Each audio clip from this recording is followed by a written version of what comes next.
থেকে আল্লাহ রাব্বুল আলামিন ঝড় নামক একটি নিয়ামত দিয়ে সমস্ত যুদ্ধকে তছনছ করে দিয়ে মুহাম্মদ সাল্লাল্লাহু আলাইহি ওয়াসাল্লামকে বিজয়ের মালা দিয়েছিলেন। সকলে বলি সুবহানাল্লাহ। আজকে বাংলাদেশের 2024 সালের 5ই আগস্ট আল্লাহ রাব্বুল আলামিন পৃথিবীর বড় বড় শক্তিগুলোকে, বড় বড় সন্ত্রাসীদেরকে, বড় বড় গডফাদারদেরকে পৃথিবী থেকে উৎখাত করেছেন ছোট ছোট জিনিস দিয়া। যেমন নমরুদকে উৎখাত করেছিলেন প্রতিবন্ধী ন্যাংরা মশা দিয়া।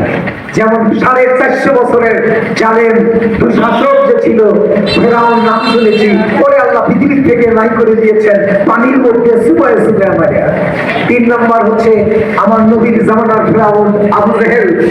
এই আবু জেহেলকে আল্লাহ দুনিয়ার থেকে নাই করে দিয়েছিলেন বদরের যুদ্ধে। মাত্র 13 থেকে 14 বছরের 2 ভাই, বুখারী শরীফের হাদিস কিতাবুল মাগাজি, মাআজ এবং মুহাম্মদ বলে থাকি আমরা। এই 13 থেকে 14 বছর, 2 বছর, এই 13-14 বছরের 2 ভাই পৃথিবীর সেরা রণকৌশলী, সিফা সালা, যার সামনে কেউ যাইতে সাহস পাইত না, সেই আবু জেহেলকে দুনিয়ার থেকে বিদায় করেছে বদরের যুদ্ধে এই 13-14 বছরের 2 ভাই।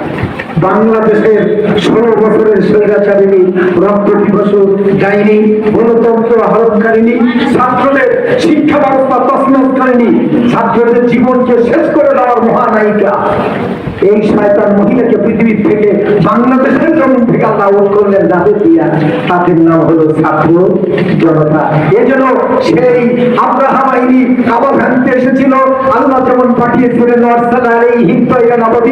বাংলাদেশের ছাত্র জনতাকে আল্লাহ আবাবিল হিসাবে পাঠিয়ে দিয়ে তাদের নায়ক শহীদ আবু সাইদকে বানায় দিয়া এই জমিনকে জালেম মুক্ত করেছে।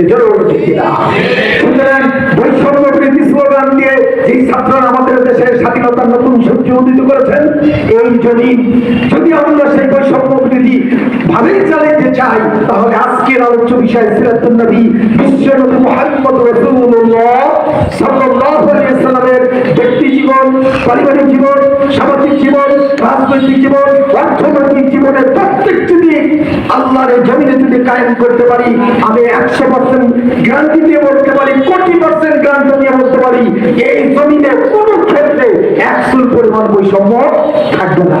এই জন্য আল্লাহ আমাদেরকে শিক্ষা দিয়েছেন, তোমরা যদি মডেল অনুসরণ করো, আদর্শ অনুসরণ করো, অনুকরণ করো কোন ব্যক্তি, তাহলে তামাম পৃথিবীর সেই মহান ব্যক্তি হচ্ছেন বিশ্ব নবী মুহাম্মদুর রাসূলুল্লাহ সাল্লাল্লাহু আলাইহি ওয়াসাল্লাম। তিনি শিশুদের আদর্শ, তিনি স্বামীর আদর্শ, তিনি সৈনিকের আদর্শ, যুদ্ধের ময়দানের আদর্শ, পররাষ্ট্র নীতিতে আদর্শ, স্বরাষ্ট্র নীতিতে আদর্শ।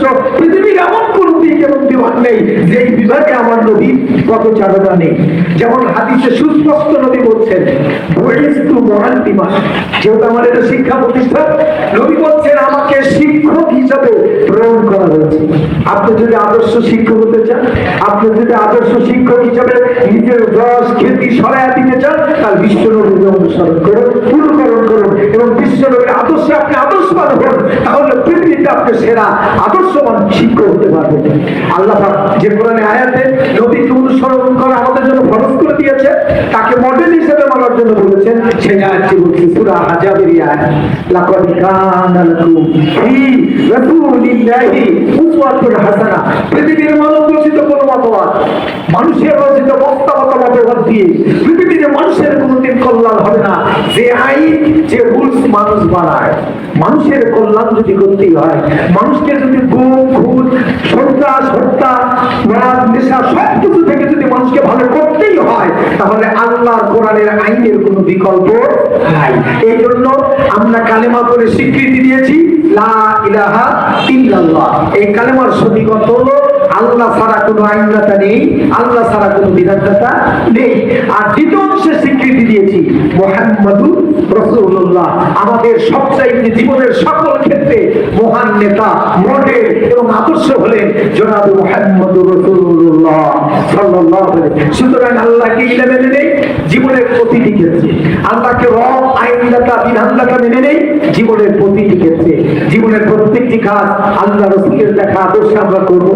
আল্লাহ তাহলেই বিশ্ব নবীর প্রতি আমাদের ঈমান আনা সার্থক হবে, তাহলে মুসলমান হিসেবে আমাদের জন্ম সার্থক হবে, তাহলে এই জমিনে বৈষম্য বিরোধী আন্দোলন করে ছাত্রদের জীবন দিয়েছে ইনসাফপূর্ণ বিধান এই জমিনে কায়েম হবে ইনশাআল্লাহ। লাকাদ কানা লাকুম, অবশ্যই রয়েছে তোমাদের জন্য, পৃথিবীর সমস্ত মানুষের জন্য, মুসলমানদের জন্য তো বটেই, তামাম পৃথিবীর সকলের জন্য, ফি রাসূলিল্লাহ, আল্লাহ রাসূলের জীবনে উসওয়াতুন হাসানা, উত্তম নমুনা, উত্তম আদর্শ, উত্তম মডেল।